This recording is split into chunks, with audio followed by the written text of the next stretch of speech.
Hello everyone, welcome to A Foreigner Farming in the Philippines. You know, the Azolla is just about ready to be spooned out again. So yeah, about once a week this can be harvested. And Tata and I guessed that we got right at 2 kilos out of this. So this is 2.5 feet wide and 18 feet long. So it's 4 square meters, that's my guess. So 4 square meters gives us 2 kilos of feed once a week. And dry weight on this, I'm guessing dry weight on that 2 kilos would be about half a kilo. Lose about 75% of the weight for moisture. So a half a kilo harvest per 4 square meters. So if we had 40 square meters, that would give us 5 kilos a week. And if we had 400 cubic meters, that would give us 50 kilos of Azolla. And if we had 4,000 square meters, it would give us 500 kilos dry weight of Azolla a week. And guess what? We go through about 500 kilos of pig feed a week in the piggery. So, in the interest of saving this piggery, because who knows when the next time we're going to sell a pig is, I've kind of come up with this here plan. What we're going to do is, when Nerio and Ibiot get finished with Tatay's shed workshop next week, we're going to start flattening out these rice fields. We're only going to go down about 1 inch or 2, just enough to make it flat and that we can compact it and build up 8 or 10 inches around the sides. There's right at, just so we can have something about 4 feet wide with 1 foot sides. And that makes harvesting easy, and it also makes the size of the tarpaulin that we can buy fit exactly. So I've talked to Tata about this, and I've talked to Maricel about it. I think it's the best thing that we can come up with to grow our own feed. Now Azolla, depending on who you talk to, is 25 to 30% protein. I don't know what the carbohydrate is on Azolla. Being as it's plant-based, I don't know, I'd have to research. I'd have to do a little bit more research.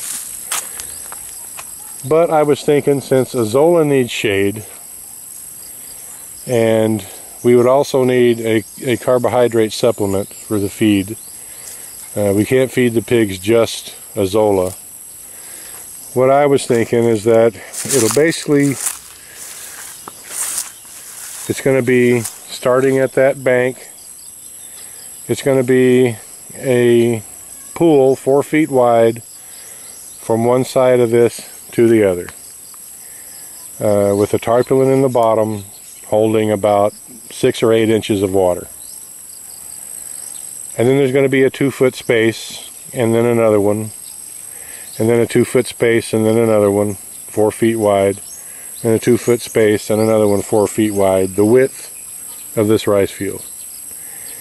And in that 2-foot space, right next to the azolla ponds, I'm going to plant corn.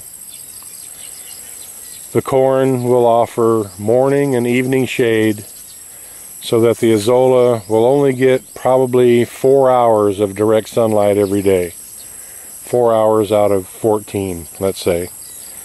So that would give it the 50-60% shade that it needs, I'm guessing. So all this field is going to be little azolla ponds eventually.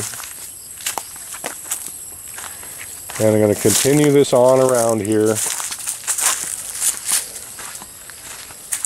all the way down that way. There's a natural gentle slope from that side to this side, all the way down to the end of the rice fields, down to where that tree was cut down. So the azolla pins, tanks, whatever we're going to call them, are going to be from here. They're going to go from this side to the other side, and as we progress down that way, they're going to go crosswise from right to left or left to right on your screen, however you want to figure it out, because that's the way the slope goes.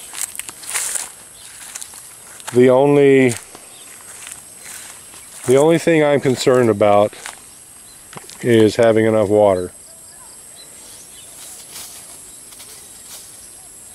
Having said that, these will be lined with the tarpaulin, and that tank up there that we've got the azolla in now is waterproof. That doubled tarpaulin is waterproof. It holds water. So if we smooth this out, only going down a couple inches, and then tamp it with our Fred Flintstone tampers to make it as smooth as we can, and then lay the tarpaulin on that, it's not going to be that much water weight per square inch. The water is only going to be 6-8 inches deep. I think we won't have any problem at all holding water. I don't think it'll spring a leak. The only thing that it will do is evaporate. We have enough water in the well now probably to support this, because even though the tilapia pond is still going down slightly or maintaining, depending on how you want to think about it, you got to remember that's a mud bottom and it's not a perfect seal, so the water does leach out of it. So the pond might go down quite a bit. We may be in the same situation in a few months of having to put more water into the azolla pond. But if worse comes to worse and we absolutely don't have enough water, we have two options. We can go deeper with the well that we have up there, a couple of feet, to get more water out of it, or we can dig another well right down there, which would only have to be 15-18 feet deep to get to. I think the water here, there's a well right back over there. I should go in and see where the water is at right now. I'm thinking it's about, the water level's about 15 feet down from the surface. So it would be the cost to dig a 15-foot well there, well, 18 feet, because you'd want a little water in it. The cost digging an 18-foot well and going 2 or 3 feet deeper in the one we have. Probably leaning towards going deeper in the one that we have. But this is the best thing that I can come up with, because the last 2 months running, our feed bill has been right at 90,000 pesos a month. And it's only going to go up from there. And I don't know when is the next time we're going to sell a pig. It may be months and months and months. And because, you know, I've mentioned this before, because advertisers are paying less. I know you guys are seeing just as many commercials on the videos, but the advertisers are paying less. They call it cost per mile. It's what an advertiser pays YouTube to put a commercial on YouTube, on a YouTube video. And the advertisers are paying less. They're putting up fewer ads, and they're paying YouTube in orders of magnitude less than they normally are. So the YouTube income will not be enough to support the piggery at 120,000 pesos or so a month in expenses, plus Marcel and I to live. So it's come to the point where we just absolutely have to do something drastic to mitigate our feed expense. And I think this, as far as I can tell, as far as I can figure out, will be the answer. I'm tired of seeing these fields just fallow anyway. It's more than a waste of time to plant it in corn, because you can see how well the corn did last time. It got up to about 2.5, 3 feet high and then died, because this soil is just dead. The weeds in it, the grass in it isn't even thick, because there's just this was a rice field for so long and used so hard. Two or three harvests every year with just the bare minimum of fertilizer put back in, not being left fallow, just being used and abused. This soil is pretty much dead. It won't even grow grass. I mean, there hasn't been anything on this field grazing. This is just the height of it. You can see there's a slight difference here in greenery and the size of the height of this grass right here, coming from the edge of the chicken enclosure right through here. And guess what that is? That's the leach line, the old leach line from the piggery. So it's not only nitrogen deprived, it's deprived of everything else.